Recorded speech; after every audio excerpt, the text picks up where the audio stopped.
more funds. More funds says because the partners are contributing the funds in the business, so they have the large amount of fund with themselves. We can say Amit was contributing the amount of 3 lakh rupees, B was contributing 1 lakh rupees, and C was contributing 2 lakh rupees. So if we talk about the sum total, they were having 6 lakh rupees for their business. But if Amit would have thought that he would be starting with the sole proprietorship, Amit could only start with 3 lakh rupees. But because he also had the partners B and C with them, they could start with the business with the amount of 6 lakh rupees. So they are getting the attractive capital in the business because the partners are also bringing in the capital and they are jointly working together. So the capital is contributed over here by the partners, which gave the advantage to them that they are not raising the funds from other areas, but they are getting the funds from their partners itself. The second point is raising larger amount of funds. Because if A would have started with the sole proprietorship, A could only raise the funds which he had in the form of reserve or the savings which he had for the business. But now A can also take the loan from their friends or their relatives.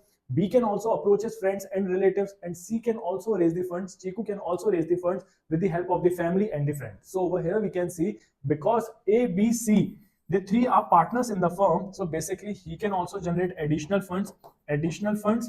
That is, if we talk about additional funds, for example, if we talk about the sole proprietorship, we studied over there that if the sole proprietor wants to start the business, they can easily start the business with their savings, or they can generate the capital with the help of the relative and friends. Over here also, if there are several partners in the business, they also have the individual capability of raising the funds for the business, and they can get the additional resources from their relatives, from their friends, and also from the banks, so as to get the more amount of capital for their business. So they can get the larger amount of funds for their business, and also they can undertake the additional operations. For example, we can see over here, if C is thinking to bring more innovations for the business, and they are thinking to expand their business, they are about to bring the new factory, they can easily come up with the new factory because they are having the combined capital of all the partners, which will be helping them to expand the business. And also we can see that they can bring in the new innovations because they know the capital is contributed by all of them, so they can also come up with the new ideas for the business as well.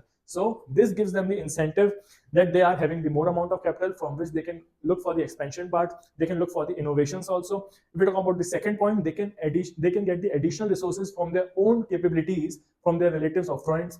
If you talk about the third point, it basically says that the business has the enough funds so as to bring the innovation for the market and expand their business on the higher scale. So this is the advantage of the partnership. If